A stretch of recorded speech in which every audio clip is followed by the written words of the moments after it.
Bom, hoje a gente vai falar do capítulo 4 de Ghost in the Shell, tá? E olha, eu vou dizer uma coisa, que capítulo sério, mano. Puta que pariu, eu vou contar uma coisa pra vocês.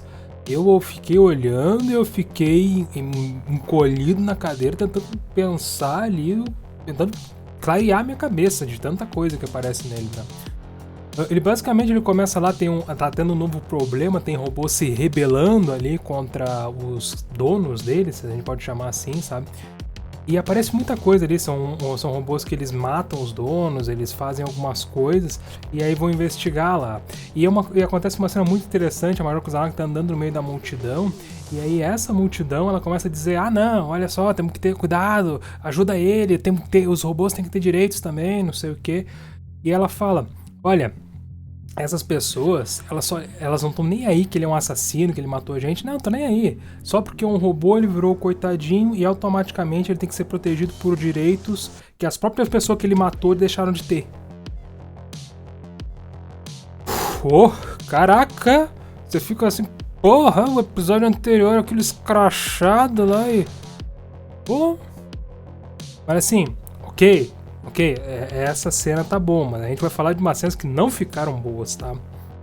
Aí a história vai seguindo lá, vão procurando ali, e chega e aparece ali um dos robôs que rebelou. Era um robô que eles falam até falam ali que tem uns robôs que são uns robôs sexuais. Tem. Eu acho que é meio que óbvio assim que no futuro vai ter esse tipo de coisa, né? E aí tem uns lá e aparece até alguns ali, tem um coronel do exército lá que mostra ali alguns que ele tem, algumas robôs ali que ele tem e tal. E aí a gente já tem um ponto. A Major Kusanagi começa a falar sobre isso, inclusive. Ela diz assim, mano, cara, é inacreditável, assim, os robôs, assim, eles se revoltam ali porque eles ficam sendo trocados, substituídos, como se eles fossem objetos, assim.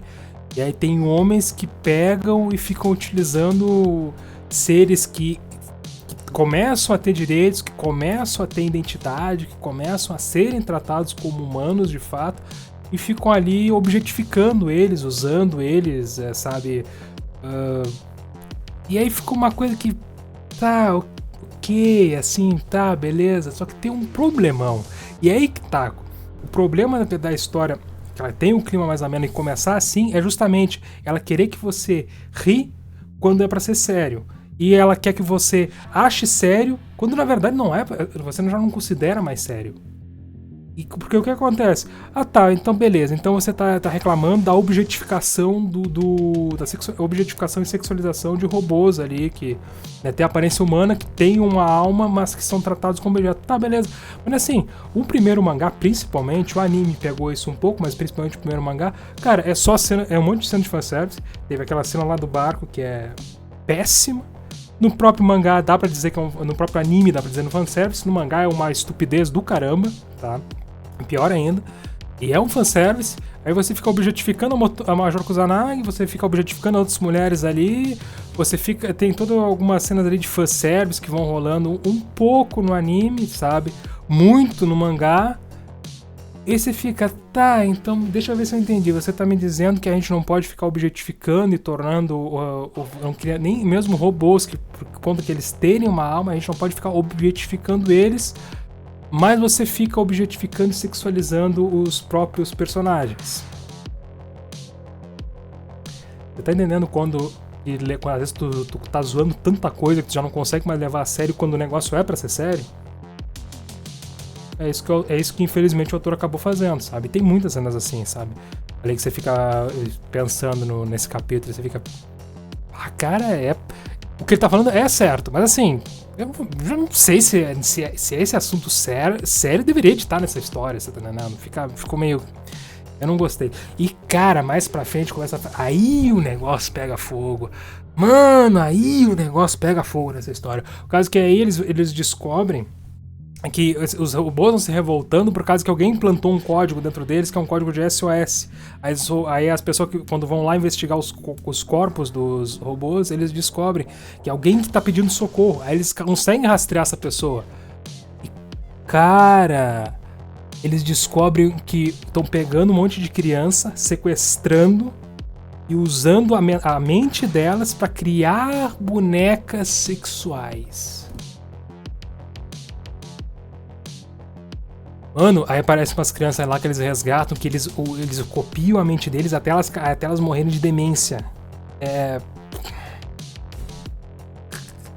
Ah, nossa, tipo assim, é muito pesado, sabe?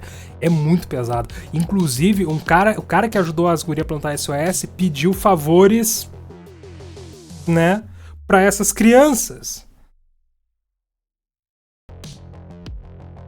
E aí elas, num ato de desespero, sabotaram os robôs para eles agirem dessas formas e atacar as pessoas ali para chamarem atenção, para quem sabe através disso elas poderem sobreviver. Sabe? Conseguir se livrar de virarem bonecos de prazer de gente doente. Cara, olha a insanidade do como sério um negócio desse, tá entendendo? Né? E depois a cena. Tão lá.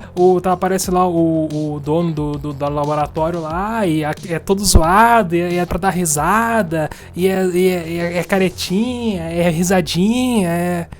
Eu passei o resto inteiro da história assim. O que é que eu ria, velho? Depois de eu ver as crianças ali. É pra rir, mano? É pra rir? Olha, gente, o que eu acho desses capítulos? Por que ele é importante? Por causa que isso é um exemplo clássico. Não é o pior, definitivamente não é o pior, mas é um exemplo clássico daquilo, né? Se você fazer uma história de comédia, na hora de falar sério, você tem que ter um jeito muito bom. Pra dizer, um jeito que tu consiga sentar e dizer, ó, tá, a gente tava brincando, mas agora vamos falar sério, ó, assim. Só que depois tu fala sério e depois vai lá e diz que é pra gente dar risada depois de ver uma atrocidade, você não vai mais rir, tá ligado? Você não vai. E aí já não consegue mais levar a sério o que ela própria tá querendo te passar que é sério. Pra caramba, é um absurdo sério. Esses capítulos, né? Então, cara, eu acho que eles não deveriam ter ido para esses lados, tá? Eu acho que poderiam ter até cortado esse capítulo, poderiam ter feito diferente, sabe? Porque fica muito. Eu gostei que a história começou a ser mais zoada, não era tão a sério assim, mas agora ela tá ficando séria, seríssima. E se for daqui pra mais sério, você já vai ficar, cara, então não é mais comédia, agora é pra ser sério, só que aí eu tenho que rir quando eu não consigo rir depois. Cara, eu não gosto desse tipo de história, eu não gosto do rumo que a coisa tá tomando ali, sabe? Eu não sei o que vai dar, pra ser bem sincero, né? Eu acho que. Mas enfim, essa é a minha opinião, eu acho que é uma reflexão importante da gente ter, né? De pensar que tem coisas que não dá pra brincar e brincadeira tem hora, tem lugar pra esse tipo de coisa, né? Mas tem uma reflexão de como o próprio autor objetificando os próprios personagens, um monte de cena ali de sensualizando ali que não tem necessidade nenhuma, principalmente da Majora ali, e depois dizer que a gente não pode deixar nem as máquinas assim serem objetificadas, mas você objetifica a própria criação que tu faz, então. Né? São reflexões que eu acho importante da gente ter, né? Eu vou ficando por aqui, espero que tenham gostado e por favor curtem e compartilhem e até a próxima.